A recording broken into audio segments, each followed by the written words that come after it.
Hello friend, आप सबका स्वागत है हमारे यूट्यूब चैनल पे। पिछले एपिसोड में हम लोगों ने देखा था कि यांचे लॉर्ड सॉर्ड को ले लेता है और वह बाहर आ जाता है। उसके बाद सी किंग वहाँ पर से वापस जाने लगता है और यांचे अपना प्रैक्टिस करने के लिए आता है। तभी उसकी मास्टर उसके पास आ जाती है। अब आगे स्टोरी चालू होती है और हमें दिखाया जाता है कि यांचे कहता है, मास्टर आप जैसा बोल रहे हो वैसा बिल्कुल भी नहीं है। मैं सिर्फ उस सॉर्ड को महसूस कर सकता था और वह सॉर्ड मेरे लिए ही बनी होगी। इसके अलावा यह सॉर्ड लोगों को प्रोटेक्ट करती है और मैं अपने सबसे प्यारे लोगों को प्रोटेक्ट करना चाहता हूँ, इसीलिए मैंने वो यह सॉर्ड अपने लिए ले ली है। उसकी बातें सुन के मास्टर कहते हैं, तुम्हारा जो रीजन है वही मेरे भाई का भी रीजन था जब उसने सॉर्ड चलाना सीख रहा था। फिर मास्टर मन में सोचते कि मेरे ब्रदर ने जब ऐसी हेवी सॉर्ड का प्रैक्टिस करना चालू किया था उस टाइम पे उसने भी उनके करीबी जो थे उन्हें बचाने के लिए यह सब कुछ करने के लिए किया था, लेकिन कुछ कारणों की वजह से वह ऐसा करने में असफल हो गए। तभी मास्टर ली यांचे से कहती है, तुम इसे फ्यूचर में भी इसी सॉर्ड को लेके कंटिन्यू प्रैक्टिस करने वाले हो? यांचे कहता है, हाँ मैं इसे जरूर करूंगा, मैं किसी भी हालातों में इसे बिल्कुल भी चेंज नहीं करूंगा। यह सारी बातें सुन के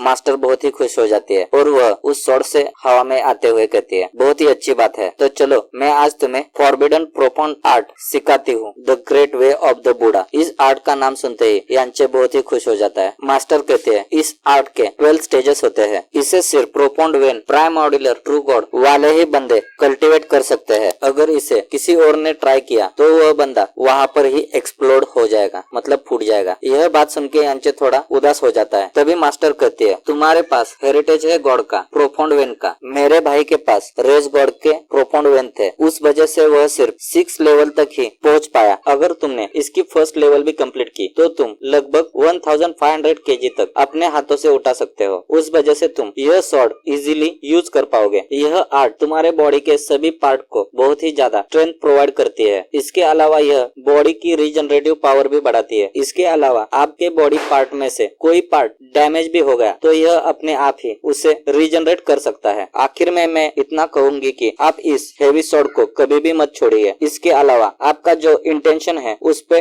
डटे रहिए। तभी सीन चेंज हो जाता है और हमें यांचे के रेसिडेंट के अंदर का सीन दिखाया जाता है। वहाँ पर यांचे प्रैक्टिस कर रहा होता है। तभी पीछे से जुराव आती है और यांचे को बुलाने लगती है। उसके पास पहुँच के जुराव कहती है, मैंने तुम्हारे बारे में सुना है, जो भी उस बैटल में हुआ था उस वजह से तुम्हें इनर डिसेबल के ट्रेनिंग ग्राउंड को यूज करने की परमिशन मिली। मेरे ख्याल से तुम इन 3 महीने का पूरी तरह से यूज करके अपने आप को कल्टिवेट कर सकते हो। यांचे कहता है, हाँ मैं जरूर करूंगा। सीनियर सिस्टर जुराव, आप थोड़ी उदास लग रही हो, आपके दिमाग में कोई सवाल है क्या? जुराव कहती है, हाँ मैं थोड़ी टेंशन में हूँ। मेरे पिताजी आजकल बहुत ही बीमार रहते हैं, इसीलिए मैं किसी डॉक्टर को लाने की सोच रही हूँ उनकी बीमारी ठीक करने के लिए। आप अपनी कल्टीवेशन के ऊपर ध्यान दीजिए और जब मैं यह सारे प्रॉब्लम सॉल्व करूंगी उसके बाद मैं आपको ज्यादा से ज्यादा टाइम दे सकती हूँ। ऐसे कहते हुए जुराव वहाँ पर से जाने लगती है। यांचे सारी बातें सुन के मन में सोचता है, सीनियर सिस्टर जुराव के फैमिली के साथ क्या हुआ है और वह इतनी गहरी चिंता में क्यों है? क्या कुछ गलत हो रहा है उसके साथ? तभी सीन चेंज हो जाता है और हमें दिखाया जाता है कि आउटसाइड प्रोफाउंड गैदरिंग पैलेस यांचे वहाँ पर से जा रहा होता है और वह जाते टाइम पे इनर डिसेबल के रैंकिंग के बारे में सोच रहा था और इनकी एज भी। फैंग 20 साल के उम्र में प्रोफाउंड लेवल के फर्स्ट स्टेज को अचीव किया था। मुरोंग यू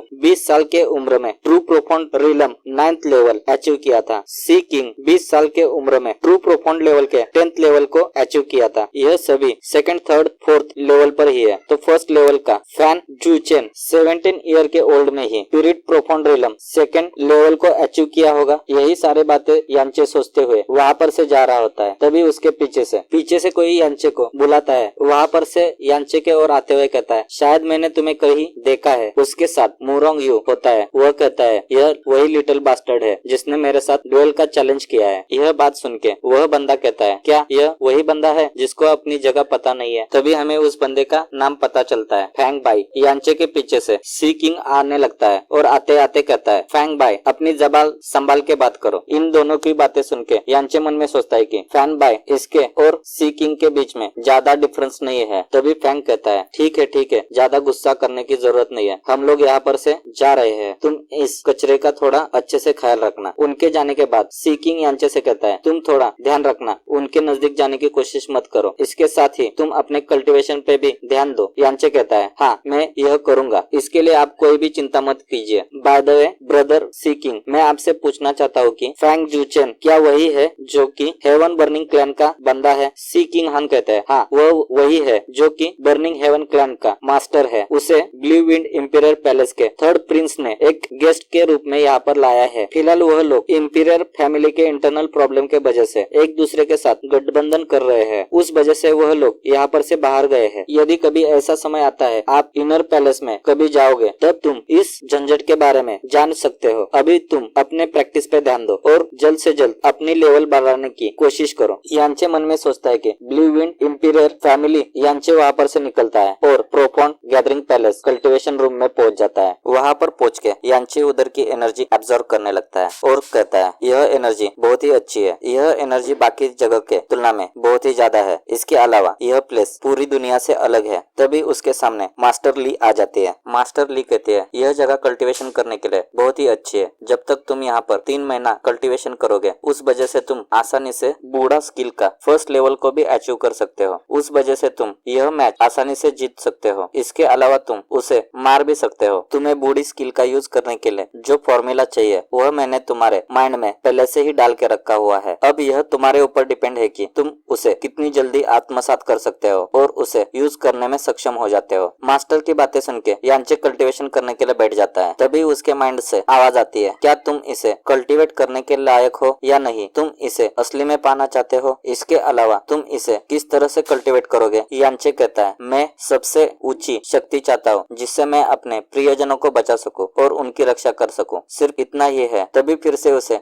मन के अंदर से आवाज आने लगती है, तो तुम इसे कैसे पा सकते हो और तुम बूढ़ी को किस तरह से यूज करोगे? यांचे के माइंड के अंदर कौन है और यांचे उन सवालों का क्या जवाब देगा? इसी सस्पेंस के साथ हमारा यह एपिसोड यहाँ पे खत्म हो जाता है। अगर आपको हमारा एक्सप्लेनेशन अच्छा लगे तो चैनल को लाइक करें, सब्सक्राइब करें। Thank you for watching this video.